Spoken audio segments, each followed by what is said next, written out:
Hey, glad you made it back, everybody. Democrats refusing to acknowledge the violence in liberal cities. In New York City, for example, a teen has died after being stabbed and set on fire in the Bronx. Police say 18-year-old Winston Ortiz was stabbed 3 times, doused with gasoline, and then set on fire.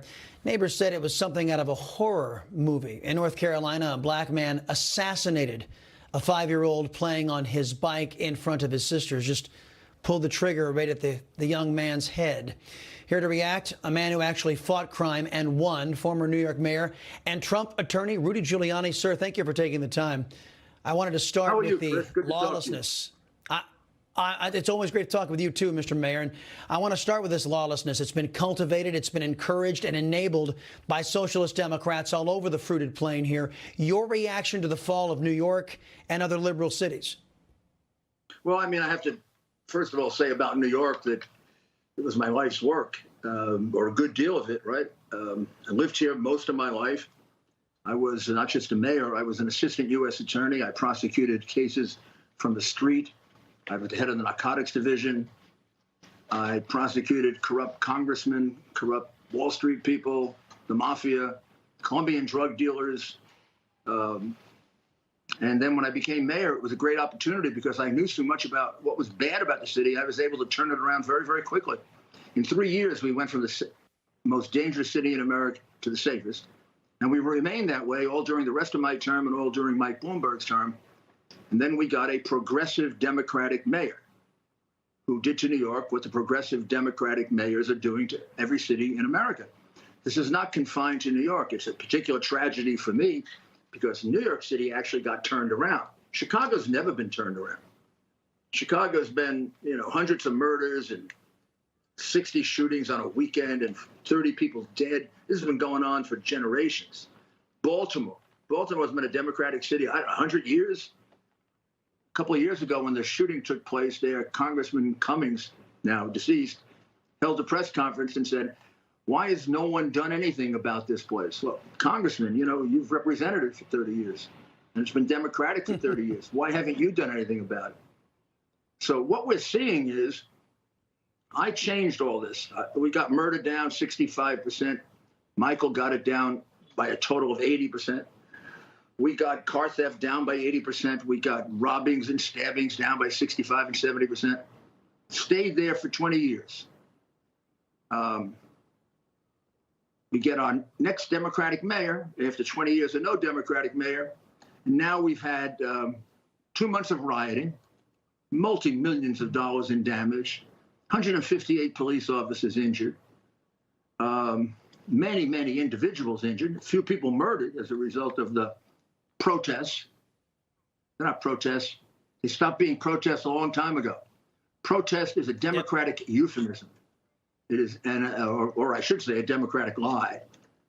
They begin with a couple of people marching, and then all of a sudden they're throwing things at cops, they're spitting at cops, they're calling cops names, and as soon as they can, they're heading for the goodies. Steal the booze, steal the bicycles, steal the sneakers, steal the whatever they get their hands on.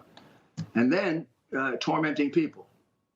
We've had knifings and stabbings in part of New York that haven't had them for 20 years. Statistics, murders up about 60% over last year. That's a phenomenal increase in a 1 year period. Shootings almost impossible. Shootings are up over 100%. We've had more shootings. We've had more shootings now in half a year than we had all of last year. That's pretty astounding. Mr. Mayor, I want to ask you about that because despite the biased press in New York trying to hide that fact, a lot of folks around are starting to notice exactly what you're pointing out. And so lawmakers of both sides of the political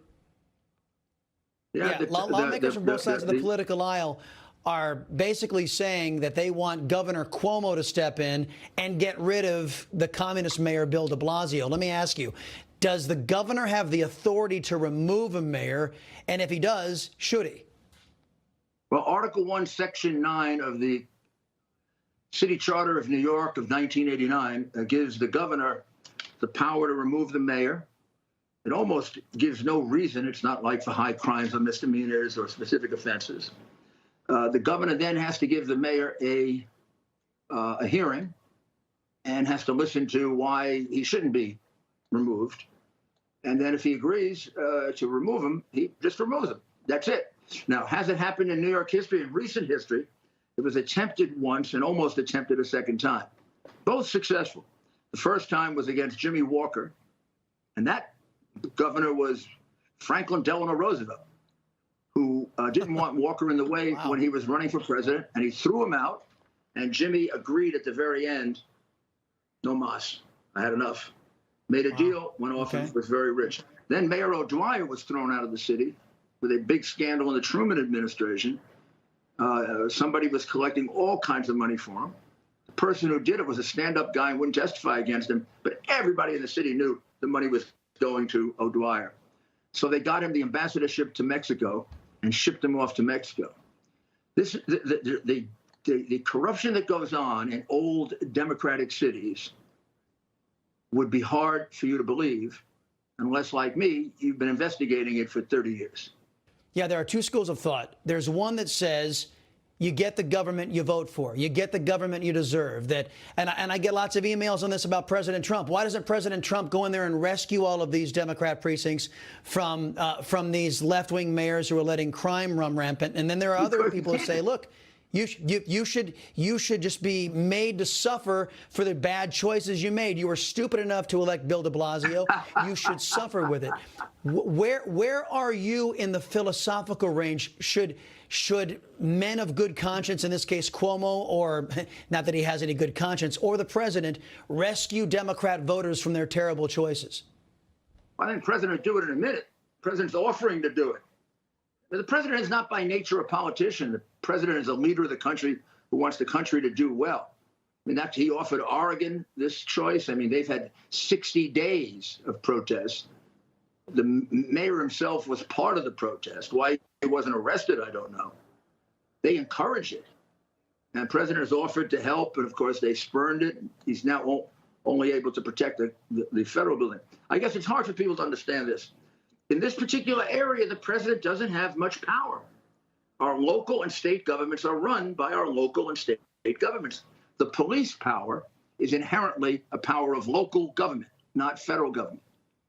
And the police power includes the power to deal with these things. For the president to intervene, it would have to be a national catastrophe. It would have to be at a level of a true insurrection. Do we have something that feels like a budding insurrection? Yes, we do. And I'd like people to realize that these are they're not isolated. These are connected. But at this point, the president has to act. I concur. I'm right there with you. Look, the last thing I wanted to ask you really quickly, because we're quickly running out of time. Senator Ron Johnson has called FBI Director Wray up to Capitol Hill. You know, honest lawman. You know what an honest lawman looks like. And from my perspective, Christopher Wray has been slow walking, getting this country to help us get to the bottom of Obamagate. Is it time for Christopher Wray to go, or in your estimation, has he been doing a good job? Well, the way you described it, slow walking, is the nicest way I've heard described it in a while. He has deliberately obstructed the delivery of information that would have cleared the president a year and a half ago. The Justice Department in itself has deliberately obstructed investigating Joe Biden, which could have been done a year and a half ago without any suggestion of interference in the election.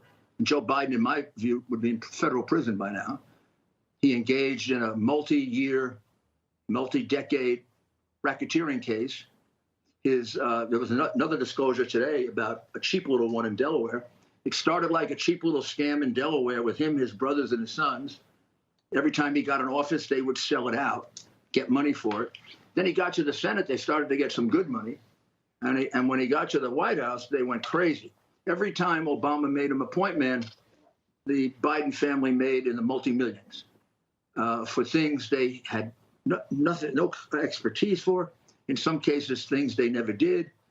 And in areas where Biden's judgment could easily be affected by the investment his brother got in a $1.5 billion housing program in Iraq, or the money that his son was played by the most crooked oligarch in Ukraine, or the $1.5 billion commitment he got from China. When Biden went there tried to help the U.S., failed as Biden always fails. But Sonny Boy came back with a $1.5 billion commitment from the Bank of China. There was a disclosure just the other day that Sonny Boy is still in business with a Chinese business that is very close to China. They do a lot of business in China. Yeah. How Biden can possibly... I saw that too. Pose I saw that too. as a guy Hey, who so thumbs up or thumbs down on Christopher Wray, because I got to go. I'm plumb out of time. not the right guy. Thumbs down. Gotcha. All right. Mr. Mayor, thank you very much. I really appreciate that. I can sit here and talk to you for another 20 minutes. I appreciate the time and the expertise, as always, here on the Salcedo Show. Folks, coming up. Newsmax TV is now America's fastest growing cable news channel. We give you the real news you need. So subscribe to our YouTube channel and give us a thumbs up. If you like this video, share it with your friends. Newsmax TV streams live on YouTube for free. Newsmax TV, real news for real people.